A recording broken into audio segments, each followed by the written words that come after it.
Nuestra siguiente invitada a esta hora de la mañana es la asambleísta social cristiana Cristina Reyes, a quien quiero agradecerle por aceptar este diálogo. ¿Cómo le va, asambleísta? Buenos días. Licenciado, buenos días. Muy bien, gracias a Dios, esperando que usted, la audiencia, se encuentren muy bien. Gracias por la oportunidad.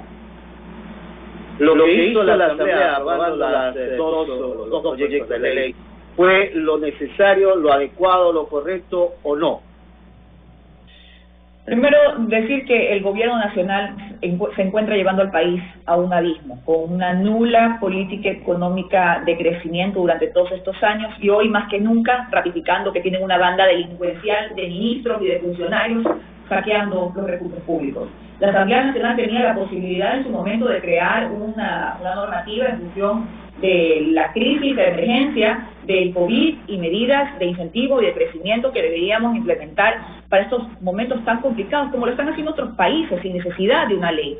Chile, Colombia, Perú cuentan no solo con las reservas suficientes, sino con la solidaridad y la empatía para poder implementar estas medidas. ¿Qué quiso hacer el gobierno? Y nuestro bloque legislativo se opuso rotundamente e impedimos que se creen ese paquete, esa cascada de impuestos que lo que iban a hacer es afectar aún más esta crisis que está viviendo el país, no solamente por el COVID, ya la vivíamos anteriormente.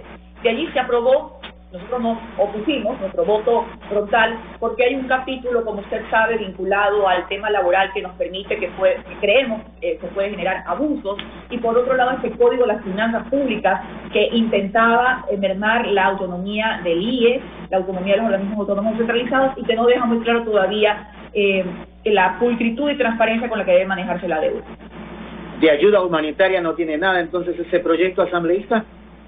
Mire, el gobierno de Moreno y de Correa siempre estuvieron caracterizados por poner nombres rimbombantes. Al final del día eran bombas de tiempo, eran bombas o impositivas por un lado o que mermaban derechos de los ciudadanos. Esta ley humanitaria tiene capítulos buenos, por decirlo así, que obviamente nos hemos referido públicamente a ellos respecto a el procesamiento del tema de los conflictos en inquilinato para que no haya desahucio en estos momentos, un poco dirimir la situación de padres de familia y colegios particulares. El gobierno habla en su última cadena de que se van entre las medidas a dar $1.000 millones en créditos, todavía no dice cómo, a dónde, desde qué momento se van a aplicar. No se necesitaban estas leyes para que el gobierno tomara acciones, pero realmente empáticas, pero realmente solidarias, no algunas de las acciones que lo que están causando es más pobreza, más desesperación en días muy duros que está viviendo el país. Y en relación a esta jornada laboral que muchas observaciones ha tenido, muchas críticas, ¿ese es el camino frente a una crisis económica y sanitaria que vive el país o no? Bueno, está claro que disminuir la capacidad adquisitiva de un trabajador y su familia va a traer graves repercusiones para su familia y para la sociedad. Obviamente va a disminuir el consumo, esto va a afectar también los compromisos adquiridos de las familias, porque las familias tienen deudas que pagar, tienen obligaciones, y todo es una gran cadena que va a ser afectada por la mediocridad que ha tenido este gobierno en el manejo de las finanzas públicas. Claro, licenciado, para pagar la deuda externa y a los tenedores de bonos en el momento de mayor mortandad del coronavirus, sobre todo en la ciudad de Guayaquil, que gracias a Dios las cosas están más calmadas, y pedir al país entero que no se descuiden de lo que puede ser esta enfermedad mortal. ¿Qué ha preferido el ministro de Finanzas en el momento de mayor mortandad? Pagar a los tenedores de la deuda externa. Según los balances del Banco Central, se ha pagado más de 1.290 millones entre capital e intereses a acreedores internacionales, sin que aún Martínez me entregue esa información que le he solicitado. Martínez es un criminal, como todos los que están robando en el gobierno de Moreno, para que después salga muy suelto de huesos a decir que es un hombre de bien y un hombre de familia. Es un hombre de bien y un hombre de familia que acabe con el nepotismo que tiene en ese gobierno, que acabe con la corrupción que tienen los hospitales, que le diga al país quién, Romo o quién, repartió los hospitales a esa banda de asambleístas, algunos, o de algunas mafias políticas. Entonces, licenciado, le piden ajustes al país, le piden sacrificios a los trabajadores ecuatorianos, mientras tenemos un grupo cínico por parte del gobierno haciendo lo que le da la gana, afectando a los trabajadores y por otro lado robando, despilfarrando y manejando intereses en la deuda externa. Por eso, y hace algunos días entrevistaba al exalcalde de Guayaquil, el abogado Jaime Nebot, y dijo una frase: menos Estado, más crecimiento. Es decir, reducir el tamaño del Estado, ser más eficientes y no que termine el pueblo pagando esa burocracia obesa de la que tanto se ha discutido y no se ha hecho nada para rebajarla. Mire, sin menospreciar que obviamente todos los recortes que se puedan hacer van a afectar a familias. Son duros, claro. Son seres humanos, sin duda, que tenían que llevar. Pero es cierto, ese es un criterio muy cierto para tener eficacia y calidad en la administración del gasto público. La racionalización del Estado en función de tener lo necesario y lo suficiente para poder servir a los ciudadanos. En ese sentido, obviamente, nosotros comprendemos que educación, salud, hoy más que nunca, que comprendemos que la salud pública es un derecho para todos, un derecho que no puede ser afectado, o un derecho que no puede ser solamente para quien tenga para pagar, licenciado. Y ahora lo comprendemos más. Y obviamente la seguridad pública, porque antes de esta pandemia teníamos otra adicional también, que era la criminalidad y la delincuencia desatada en varias ciudades del país. Entonces esos tres sectores creo que son fundamentales y en los que hay que invertir. Obviamente el gobierno apunta hacia algunas instituciones, que muchas estaban a pérdida, muchas son dolorosas que cierren sus actividades, como por ejemplo perder la línea aérea del Ecuador, pero claro, estaba manejada de una manera tan mal, tan desastrosa por parte del gobierno, que hace tiempo se debía haber pasado a ser una concesión. En fin, esos recortes van a ser necesarios siempre y cuando esos recursos vayan destinados para estos sectores que yo estoy mencionando.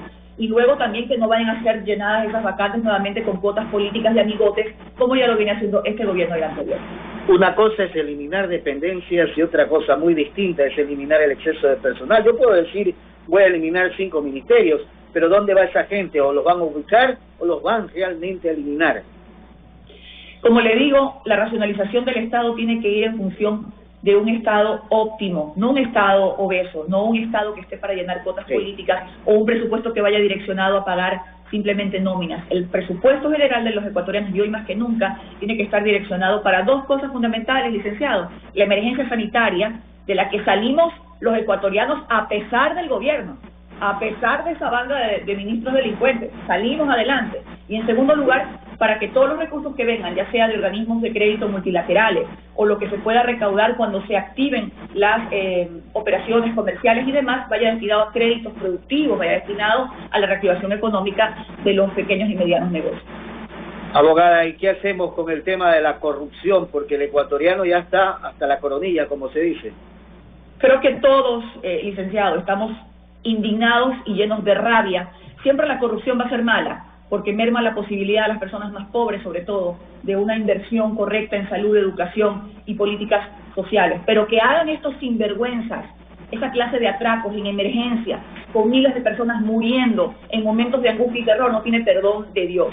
Se tiene que hacer muchas cosas, entre las que ya hemos pedido, y personalmente le pedí a la fiscal general de la Nación, y creo que ella de manera muy oportuna, ha liderado operativos en varios de los hospitales de Guayaquil que han sido saqueados. En segundo lugar, Moreno nos tiene que decir a quién y por qué motivos repartieron esos hospitales, porque ese secreto a voces y esa leyenda urbana es una realidad. ¿A qué clase de mafias políticas y de asambleístas sinvergüenzas se le han repartido los hospitales públicos del país y a cambio de qué? ¿A cambio de qué, señora Romo? ¿A cambio de qué votos y por qué razones? Y en tercer lugar, licenciado, creo que tenemos que generar un esquema que ya no solamente nos permita ver estos sucesos y pedir sanciones duras, o pedir que les extinga el dominio de las propiedades, o pedir herramientas que sí, la Asamblea las deberá aprobar en su momento, como el presidente les ha pedido en una cadena. ¿Cómo generamos un control previo que no nos permita lamentarnos de esta situación? Un sistema de contratación pública que no sea un jeroglífico, un mensaje cifrado, que nos permita en línea a nosotros, a ustedes como periodistas, verificar a quién se le ha adjudicado, en qué monto, quiénes son esas empresas, qué tienen, o no, que no sean empresas fantasmas como la empresa que vendía ceviches y le quisieron adjudicar un contrato de $12 millones, el Seguro Social, en medio de la emergencia sanitaria. Esa transparencia necesitamos. Hemos planteado como bloque legislativo, por ejemplo, una reforma a la ley de contratación pública, para que regresen los controles previos de Contraloría y de Procuraduría antes de adjudicarse estos contratos con estos de grandes montos, y que por supuesto en algunos casos vienen con sobreprecios, no tiene que ser verificado y descartado. Entonces necesitamos ir hacia un esquema para prevenir la corrupción, licenciado, no solamente para lamentarla y para pedir sanciones. ¿Falta liderazgo en este país? Yo creo que hay liderazgos emergentes y liderazgos que están haciendo lo suyo en este momento de salvar vidas, de dar políticas humanitarias, pero en el gobierno claramente no lo hay.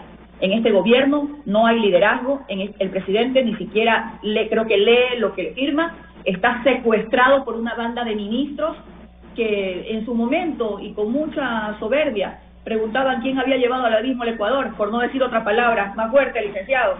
en respeto a los televidentes y lo han terminado llevando al abismo en función de sus intereses.